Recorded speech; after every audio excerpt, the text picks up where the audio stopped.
హైదరాబాద్లోని ఖాళీ స్థలాలను తెలంగాణ ప్రభుత్వం విక్రయించకుండా ఆట స్థలాలుగా తీర్చిదిద్దాలన్నారు కేంద్ర మంత్రి కిషన్ రెడ్డి. ఇక గ్రౌండ్లను పార్కులుగా మార్చవద్దన్నారు. ముషీరాబాద్ నియోజకవర్గం గాంధీనగర్ డివిజన్లో అండర్-14 క్రికెట్ టోర్నమెంట్ను కిషన్ రెడ్డి ప్రారంభించారు. పిల్లలు ఆడుకోవడానికి ఆట స్థలాలు అవసరమని ఈ సందర్భంగా కేంద్ర మంత్రి తెలిపారు.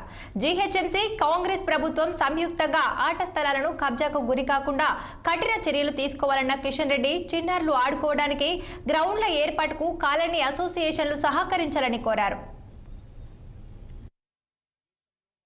దేశంలో మన రాష్ట్రంలో కూడా ప్లే గ్రౌండ్స్ మరి విద్యార్థులు కానీ యువకులు కానీ వివిధ రకాల క్రీడాకారులు కానీ ఆడుకోవడానికి కావాల్సినటువంటి ప్లే గ్రౌండ్స్ కొరత చాలా పెద్ద ఎత్తున ఉన్నది. మన హైదరాబాద్ నగరంలో మరింతగా ఉన్నది. ఎక్కడ కూడా చిన్న ఓపెన్ గ్రౌండ్స్ లేవు. ఉన్నటువంటి ఓపెన్ గ్రౌండ్స్ కాలనీలలో అక్కడిక్కడ ఆక్రమణకు గురయ్యాయి.